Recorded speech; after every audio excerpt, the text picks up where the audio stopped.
The jungle, weird, mysterious, home of countless beasts of prey with their thunderous roars and haunting cries, echoed by the somber beat of distant drums. Drums that tell of natives hidden in its fastness, with its paths leading to unseen, unheard of dangers.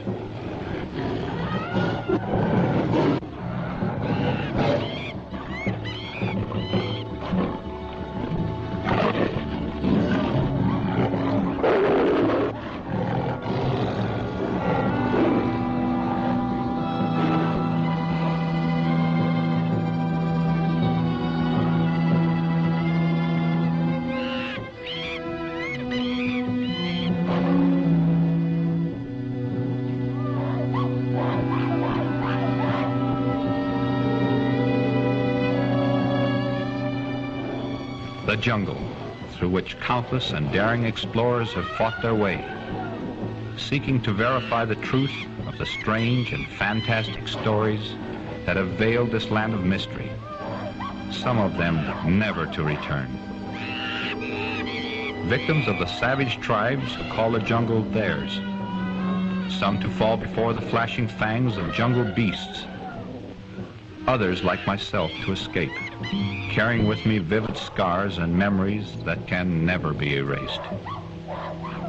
Memories that recall a strange, unbelievable experience that started when I, Steve Collins, was acting as a guide out of Morgan's trading post.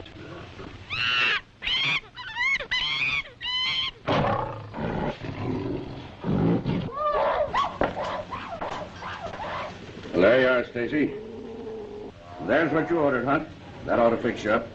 It'll take more than that to fix me up. Don't tell me the jungle's getting you. Not the jungle. It's the everlasting noise that comes from it that gets on my nerves.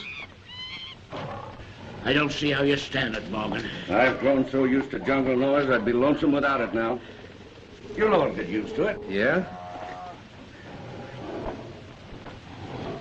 I might get used to it, Morgan, but I'll never feel lonesome for it. I'll agree with you on that point.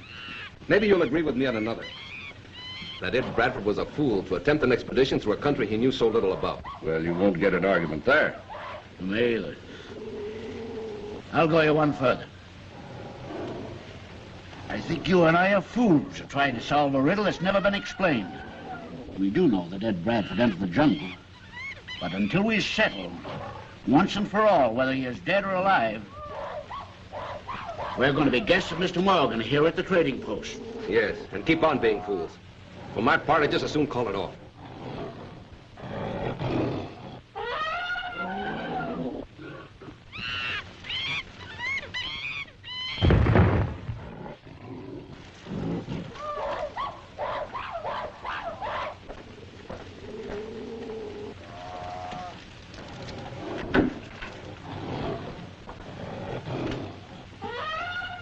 Stacy, Hunt, give me a hand quick.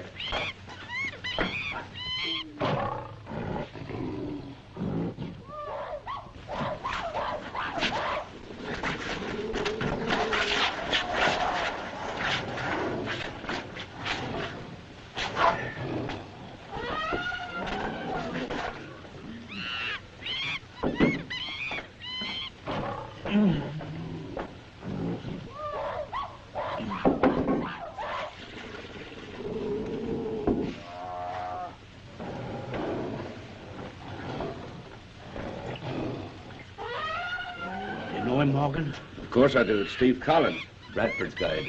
Right. What do you suppose happened to Bradford and the rest of them? If he's the guide, what could have happened?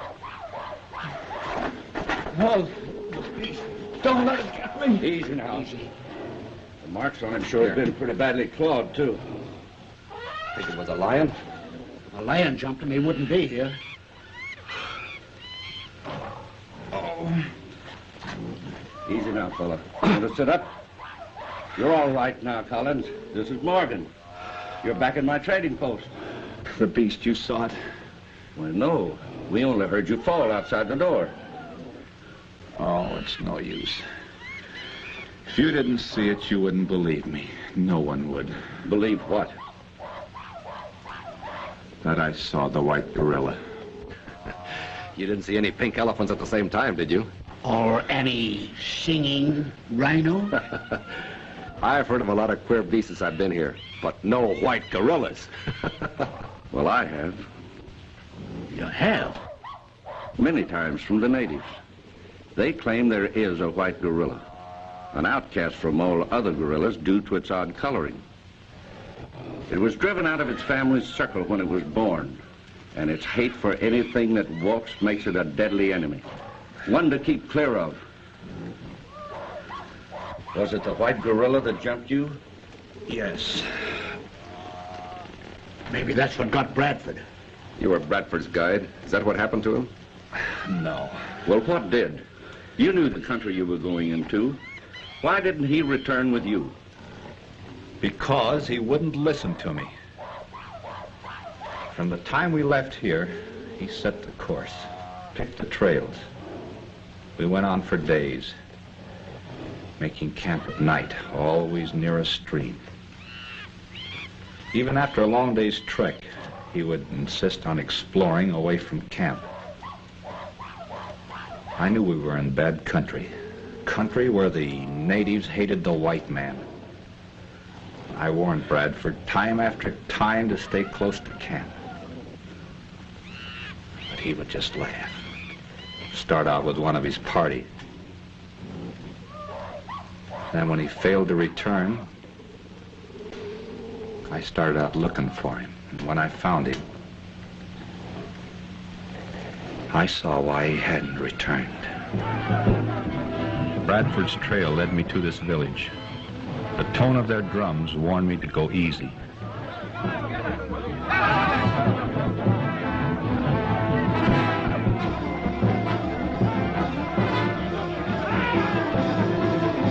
Hidden nearby, I discovered Bradford and Allison were prisoners of one of the most savage tribes in the jungle.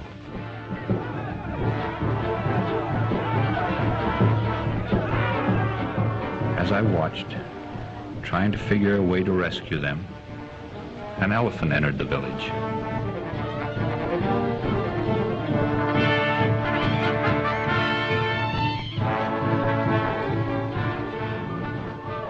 I could hardly believe my eyes when I saw a small white boy drop from the elephant's trunk. This mere slip of a child here in the jungle among the wild beasts and savage tribes. It was uncanny.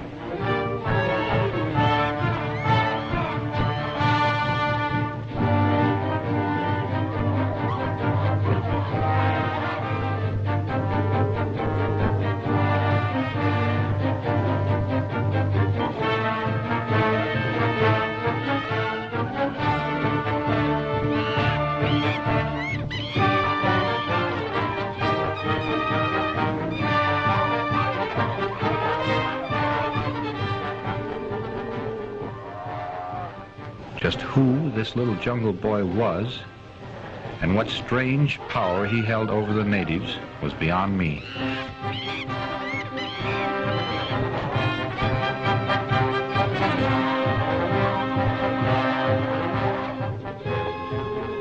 Bradford and Allison lost no time in getting away.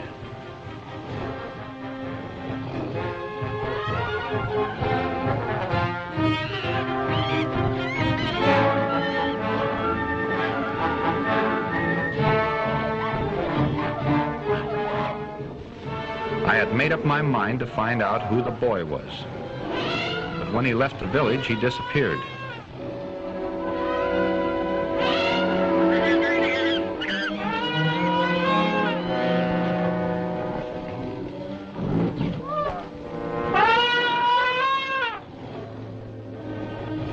Losing track of Bradford and Allison, I climbed a tree, hoping to locate them.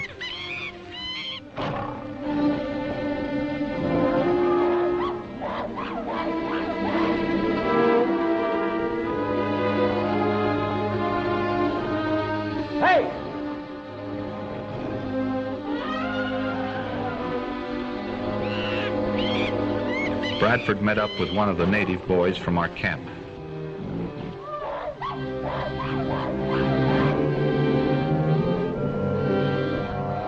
He was trying to get his bearings from the tree. Suddenly, he became excited. Then I noticed why. The Jungle Boy, clinging to his elephant's trunk, had entered the clearing.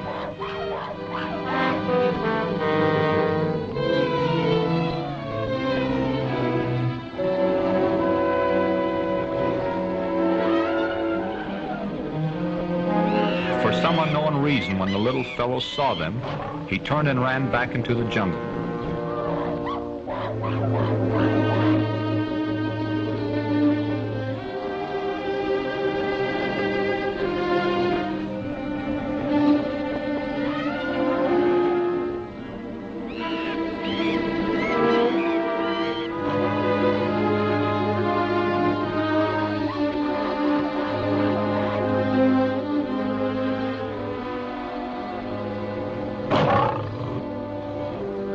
Then the jungle menace confronted Bradford.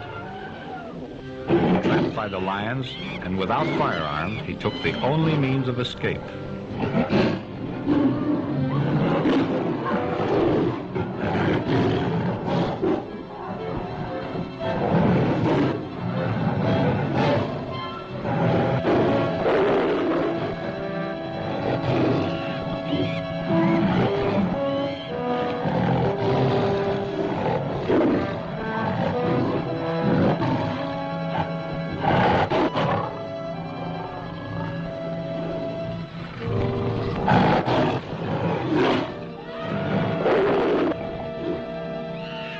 As I watched him, I forgot the Jungle Boy and the fact that I too was trapped by the wild beasts. I noticed something moving through the undergrowth along the riverbank. As I watched, I wondered if the little Jungle Boy could possibly belong to her.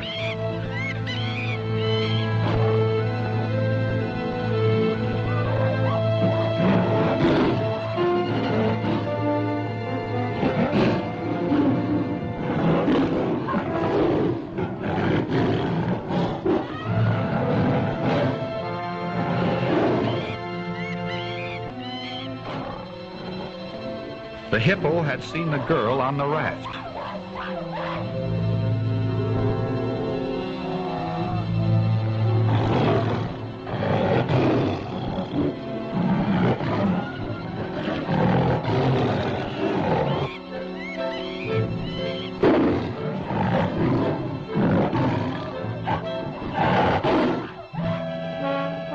Then Bradford discovered the girl's danger.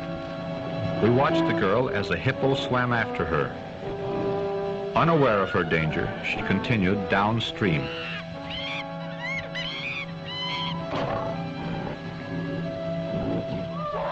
Look out! Look out!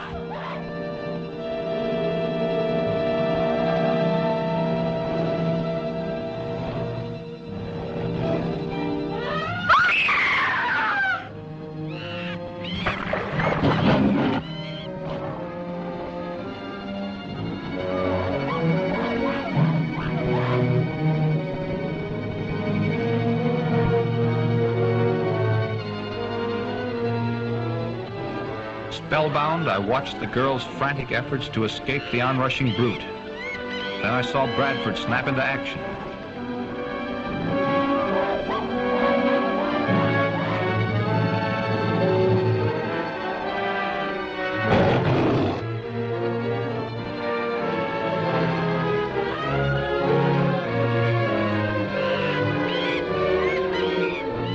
As he climbed out on the tree limb, I held my breath, wondering if it would hold its weight or crash with him into the stream.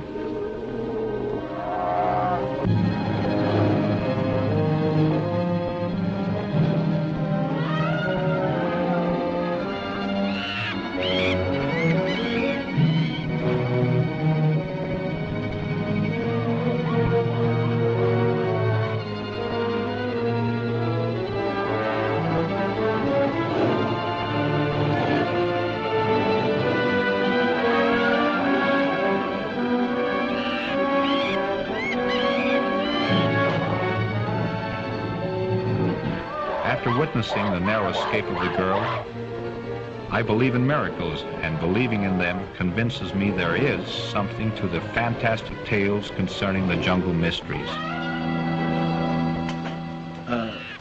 Who was the girl? Where did she come from?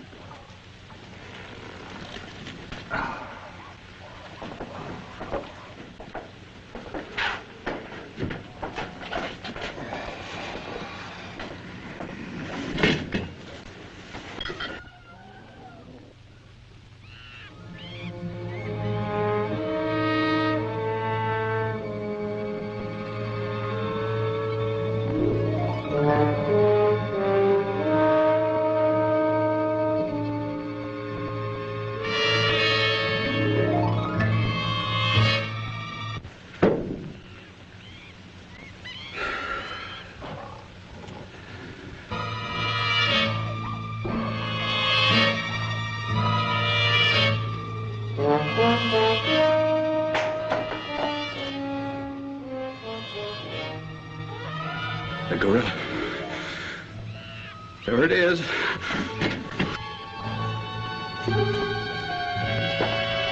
Nothing there now, Colin. It was. I saw it through the window. It followed me here.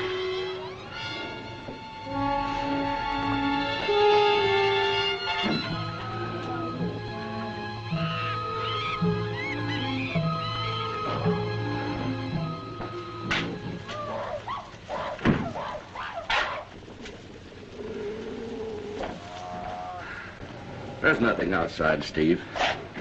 I tell you, Morgan, I saw it. All right, take it easy. Sure you did.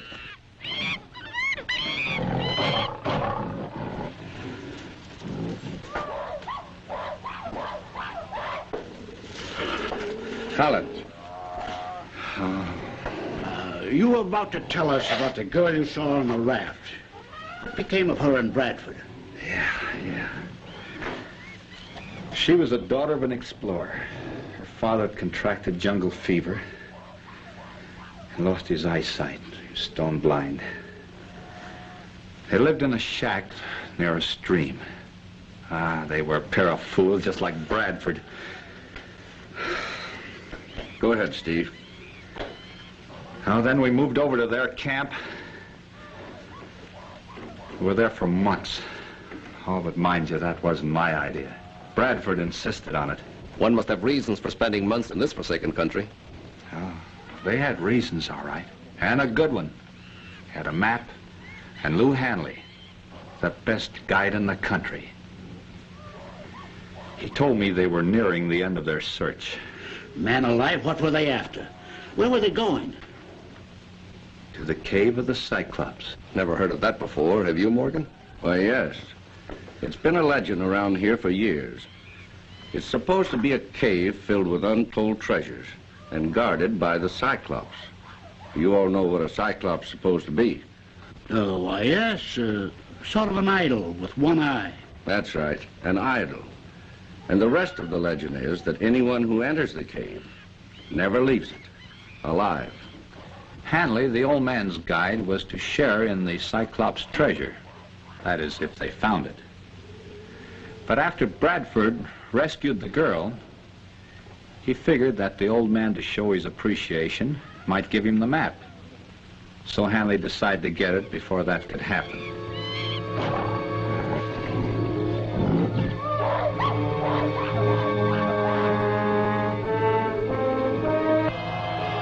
But Bradford, being suspicious of Hanley, was on the lookout.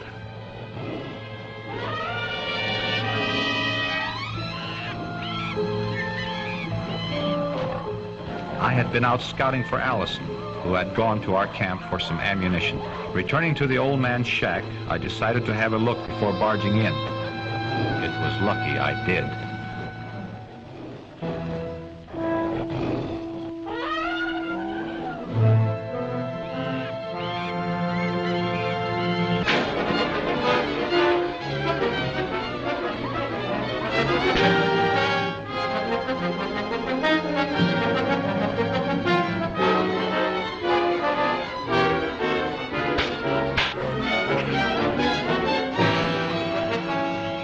With the lions between me and the shack, there was nothing I could do but sit tight.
watched the maddened beast charge at the door, I was tempted to fire my few remaining shells into their hides at the risk of turning them in my direction, where I would be at their mercy.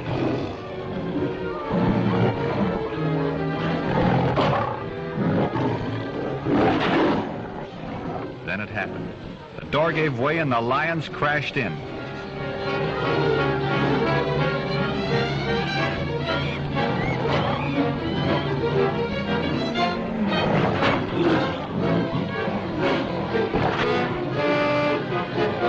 Then I saw Hanley dive through the window and escape into the jungle.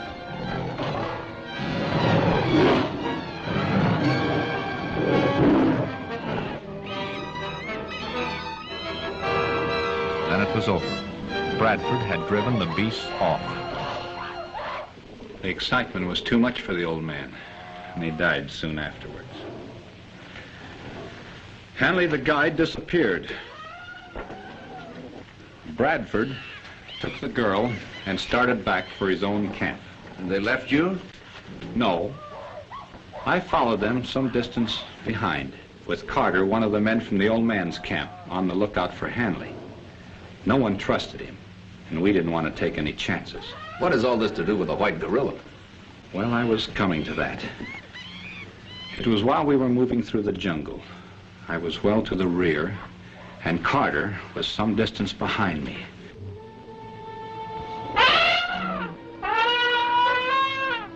Bradford and the girl headed straight for our camp.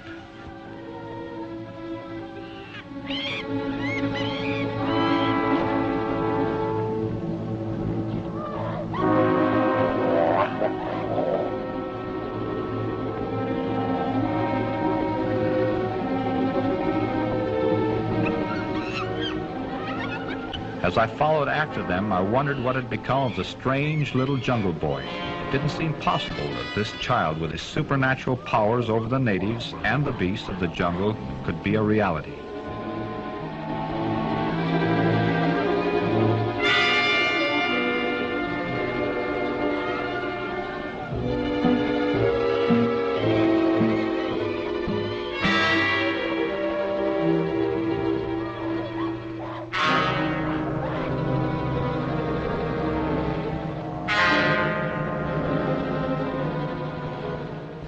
As I picked my way along the trail, I could hear the sound of the waterfall in the ravine off to my left, where the beasts of the jungle went to quench their thirst, little knowing that at that very moment the jungle boy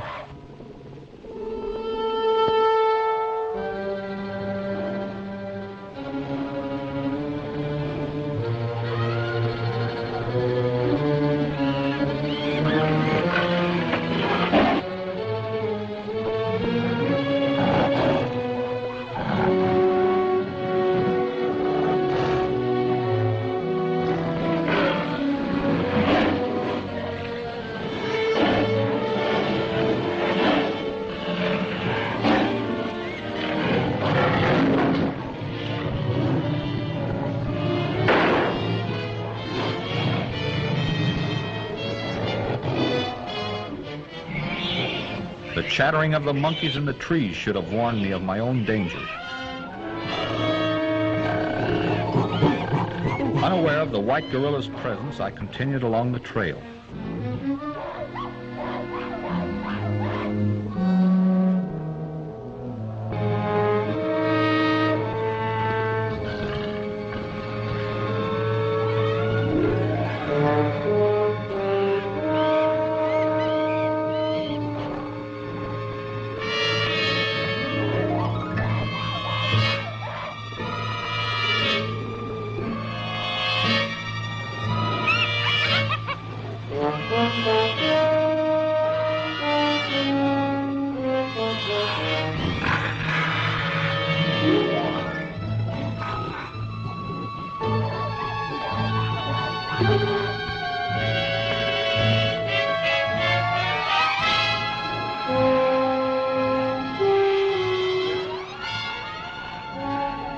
The outcast, sworn enemy of man, had picked his victim, Carter.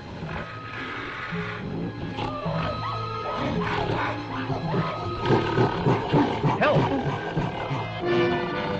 I tried to figure out how to get Carter from the beast. I brought my gun to bear, fired a couple of shots, hoping the sound would make it rock.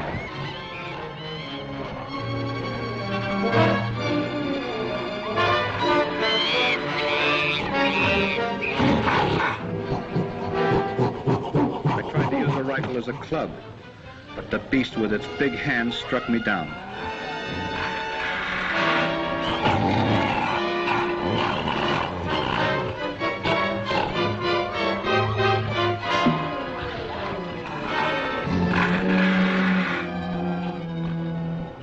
Then it turned its attentions to Carter and dragged him off into the jungle.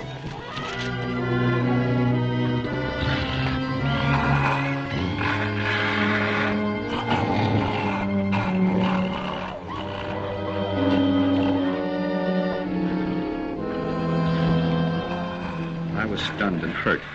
I tried to trail the beast, hoping I could get close enough to land a lucky shot that would not endanger Carter.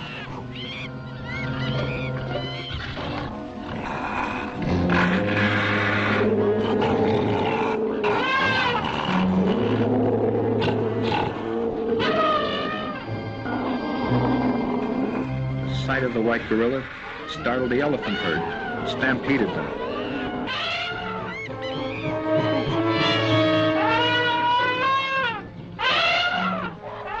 Hanley, who had been following Bradford's trail, crossed the aroused brute's path.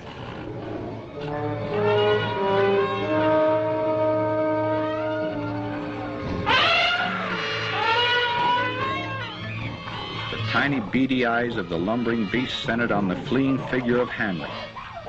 Believing him to be the cause of the disturbance, they took after him. By a twist of fate, he took refuge in the same hut where Bradford and the girl were waiting for Carter and myself.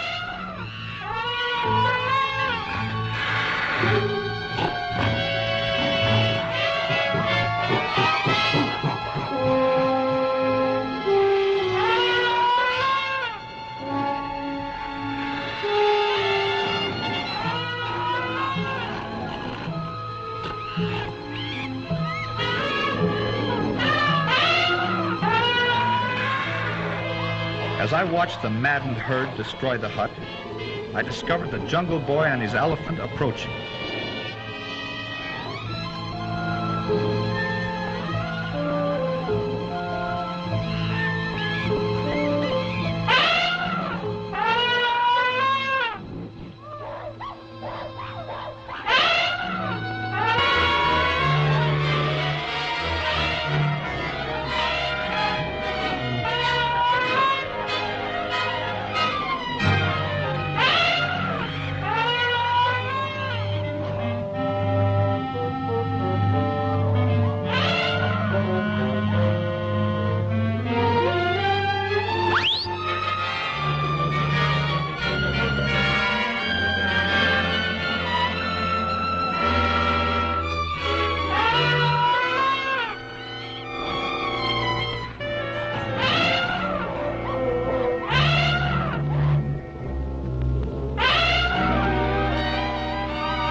Then I saw further proof of the boy's mystic powers.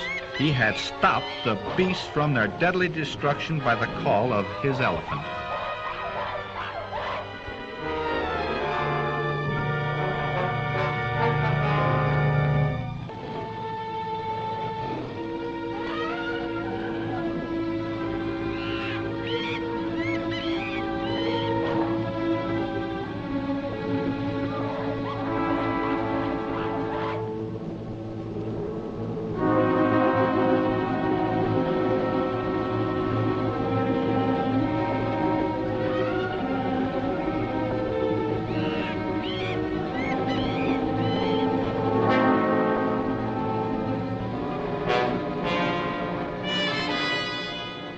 Fascinated by what I saw, I found myself glued to the spot.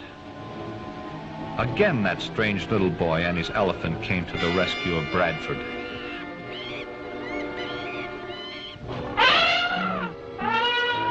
Seeing they were safe, my only thought was to get Carter and do something to help him.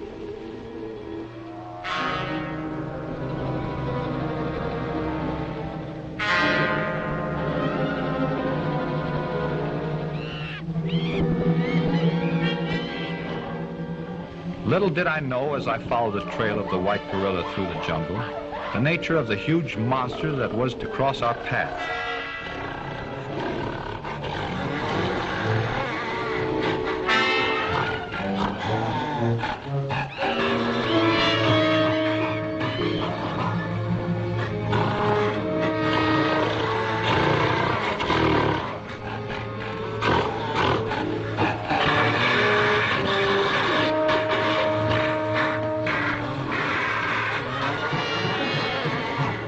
As the outcast and the black gorilla met, the jungle vibrated with their wild battle cry.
Carter where the white gorilla had dropped him.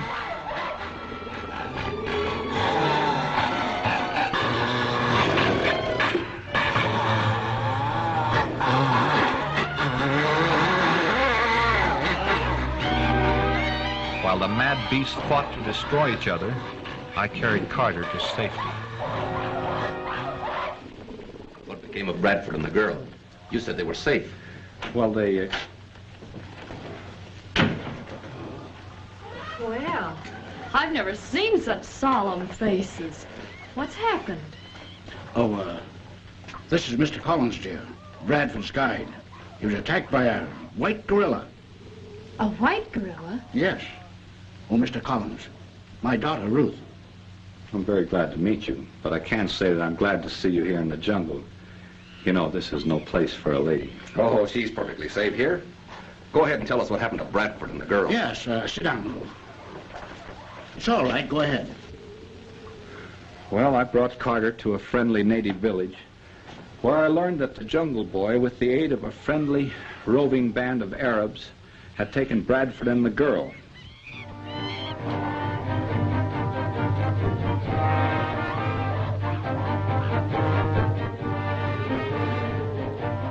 Hanley had followed them. He planned to get rid of Bradford before making another attempt to find the cave of the Cyclops. Hanley had a friend among the natives. He enlisted him on his side against the whites. A trail of blood from a freshly killed small boar was to be the bait for a trap from which there could be no escape.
As the hungry lions continued their attack, I thanked my lucky stars for the decision I made, never to be caught too close to Bradford as long as Hanley roamed the jungle.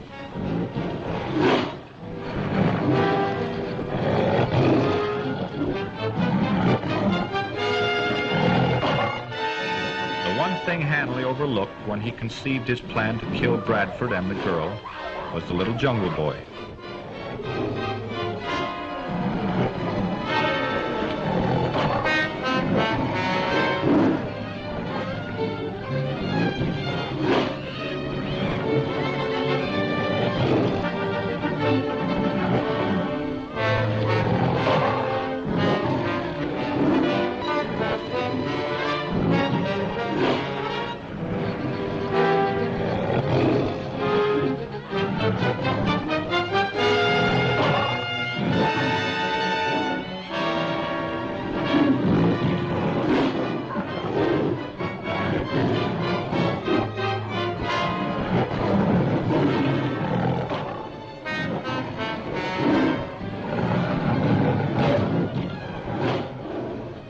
Bradford, the girl, and the boy were among the few to escape the beast's attack.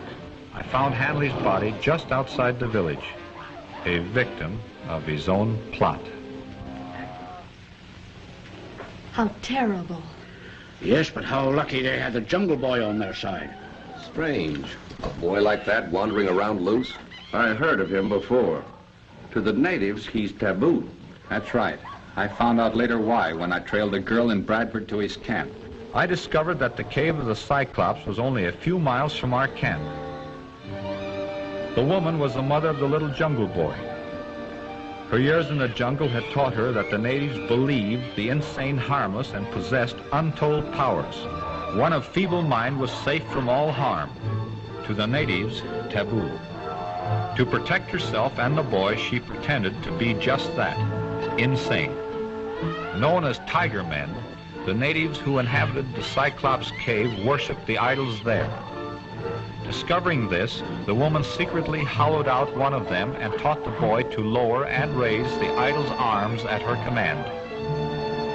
This display of her supposedly supernatural powers gave the woman control over the natives, so far as her own and the boy's safety was concerned. When the tiger men informed her that white people were in camp close by, she ordered them brought to the cave, secretly hoping through them to effect the escape of herself and the boy from the jungle.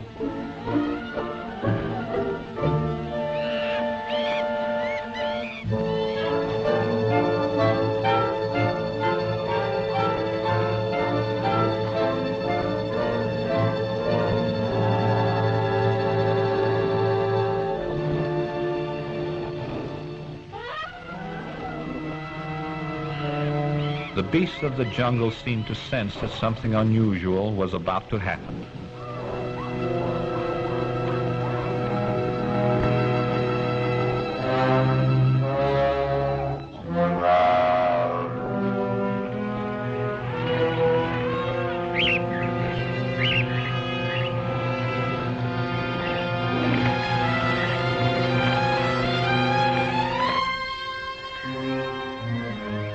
Tiger men surrounded Bradford's camp and proceeded to carry out the woman's orders.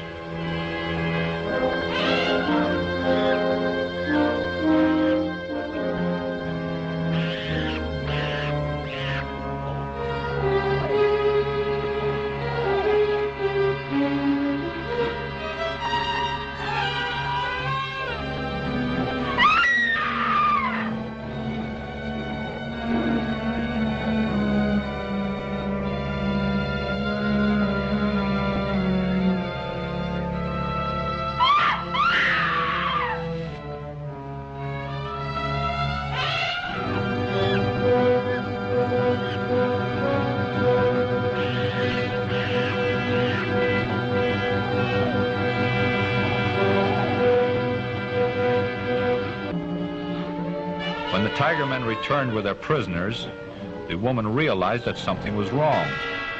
She had ordered them brought in to her, but not this way.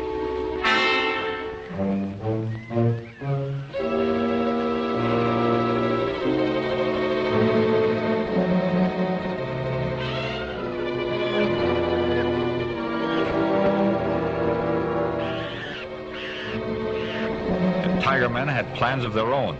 Plans to sacrifice the whites to starve, imprison, maddened killers.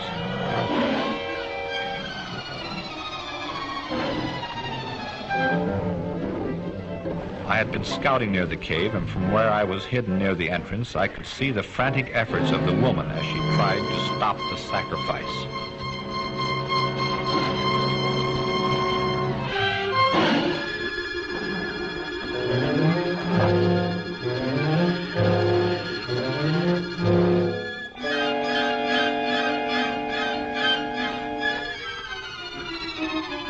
The little jungle boy entering the cave saw what was about to take place.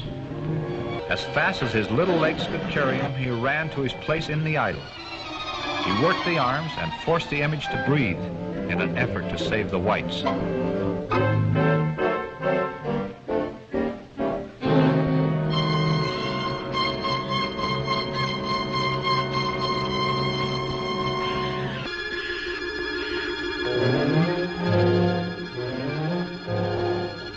Alone, single-handed, I knew I could do nothing.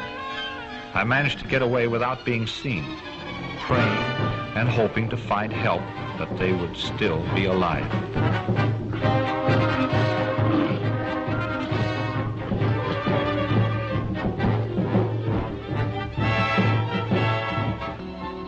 As I made my way through the jungle, I became aware that I was being followed by an animal of some kind.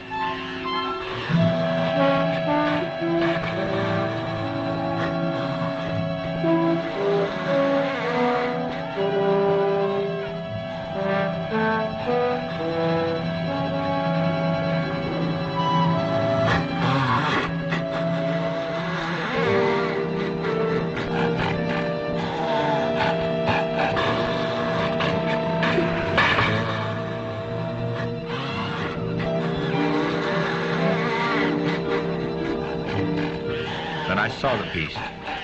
It was the white gorilla, the outcast, a scourge of the jungle. He seemed to know my gun had jammed.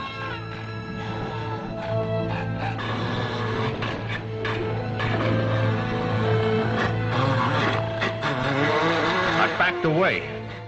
He came at me, closer and closer.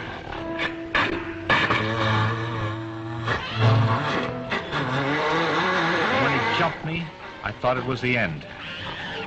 He mauled me with his brute strength and ponderous weight.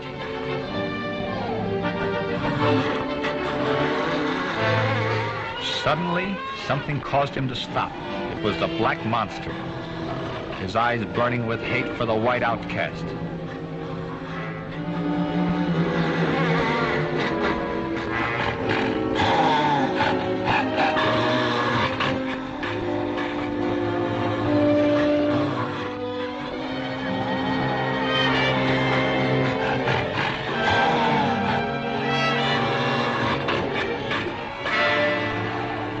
Again, the jungle vibrated as the two beasts met.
I watched them as they fought.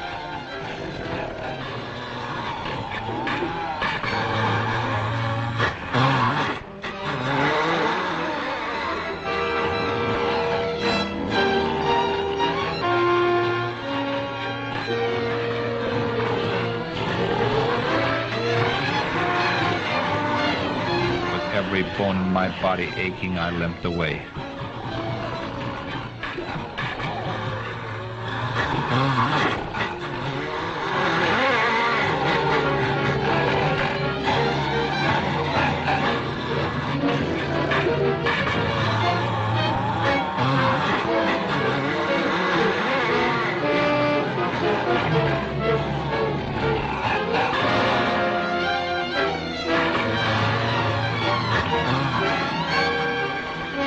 Staggered through the jungle, I hoped against hope that the brutes would kill each other as they fought.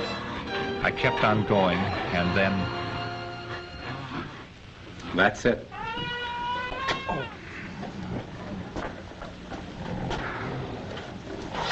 Well, you all know the rest. It's a wonder you're still alive. You know, it still may not be too late to help those people in the cave. Do you think it possible, Collins? Well, there is a chance if we start now, we should be able to make it by daylight. You're not going. Ruth, stay here and look after him. And remember, under no condition leave the post. I won't, Dad, but how are you going to find the place? Steve, what's the shortest route to the cave? Well, when you leave the post, you go due north to the river. Then you follow the old elephant trail to the left. Well, just keep on going. You won't miss it. But what? Look out for the white gorilla. Remember, don't leave the post. I understand, Dad.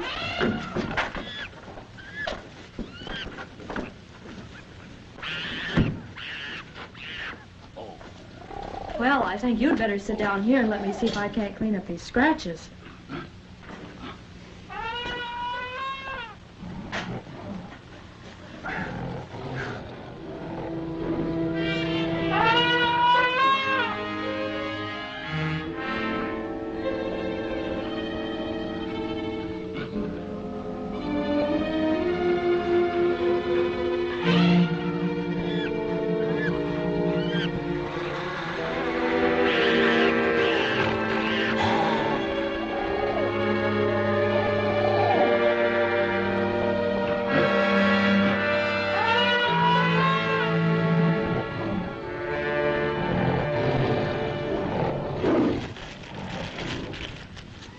Well, your shoulder certainly looks a lot better this morning, Mr. Collins. Well, thanks to you, I feel a little better, all except my leg. We'll take care of that right now. Let's see it. Missy! Missy! Missy! Missy! One little girl get lost in jungle. She no come back. You stay here, Mr. Collins. You're in no condition to leave. I'll go. But your father told you not to leave the post. I won't go far. I'll just go to the edge of the post grounds. But, Miss Stacy...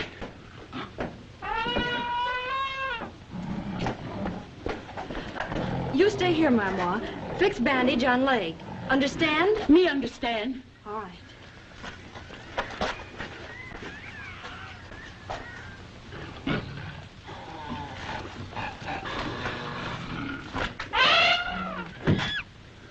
All right, Mama. Me see like me fix it.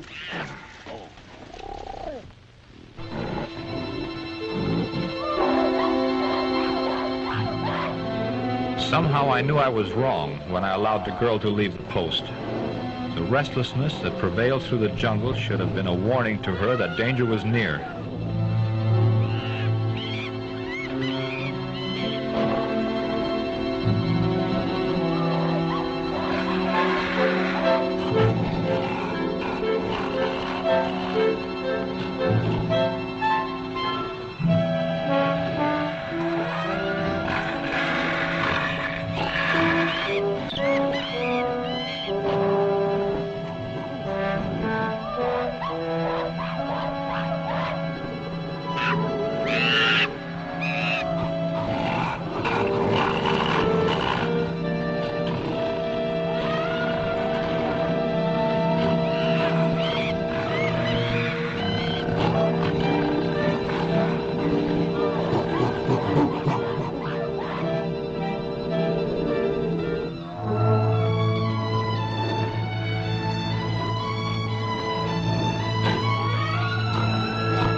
The outcast seemed to sense that there was something different about this victim.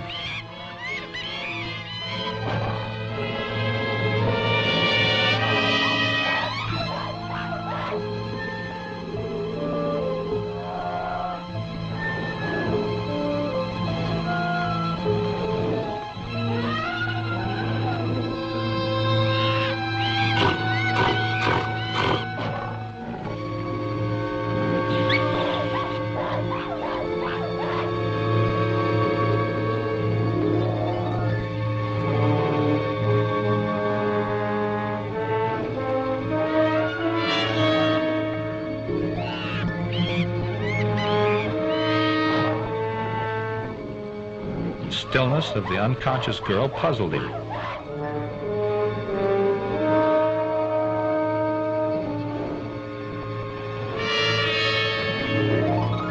When I found her rifle, I knew something had happened.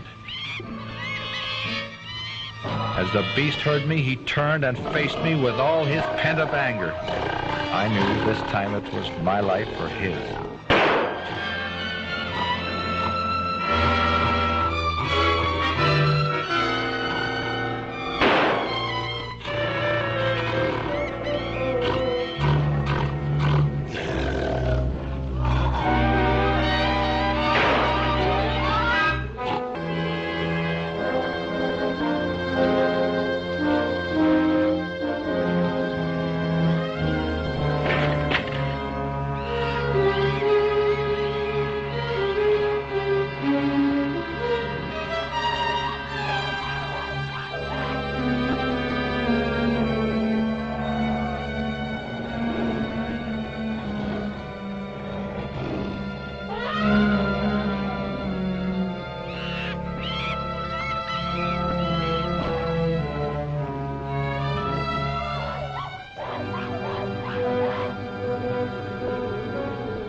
When I found she was unharmed, I couldn't understand.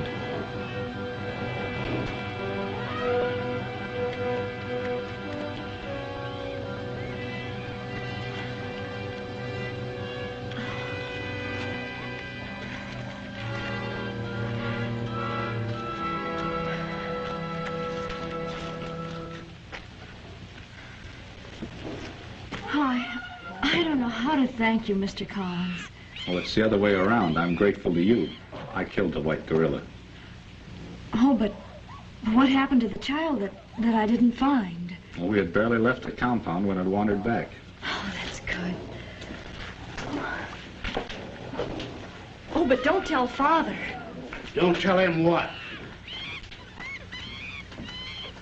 Well, you'll find out anyway from the natives, so I might just as well tell you. Yeah. Yeah.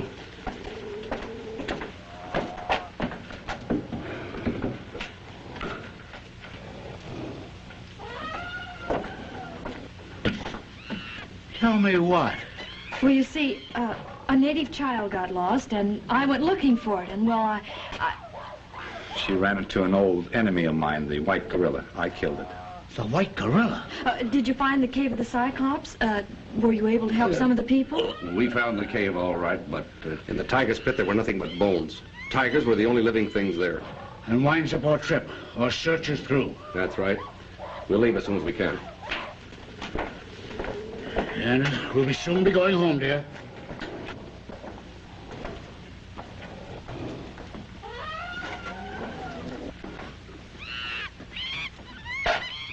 Well, Steve, that leaves just the two of us.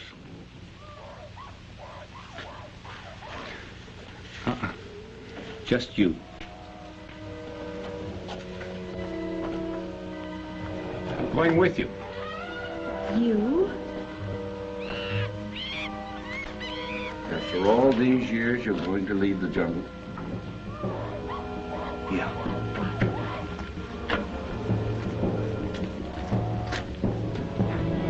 After all, we have no right to the jungle. It belongs to the natives. Birds, animals, and have been here since time began. In a way, they have a right to protest our intrusion. It was theirs before we came, and it should be theirs now. You know, I feel kind of sorry I had to kill that white gorilla. He seemed almost human. Pathetic. Standing there, wondering what had happened to him.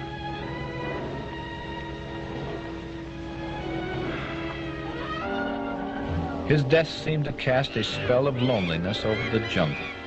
The wild cries and mad roars of the beast suddenly quieted. A silent tribute to his passing.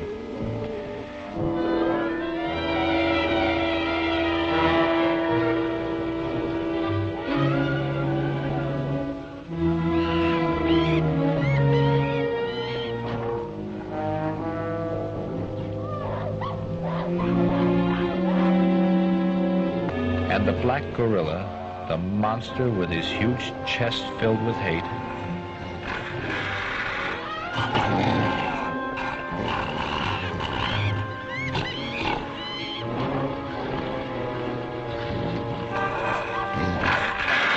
I can almost see him as he discovers the white outcast lying there as though sleeping.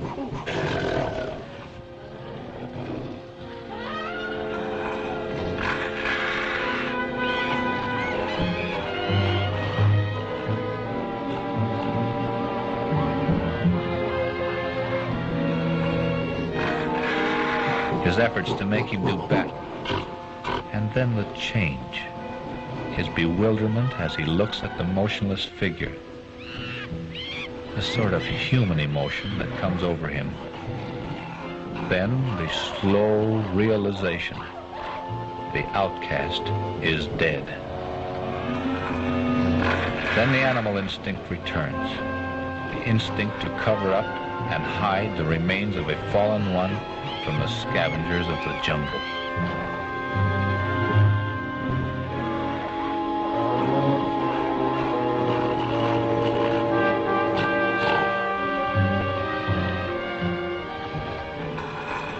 A gesture for forgiveness as he chants the death call for the outcast of his race, the white gorilla.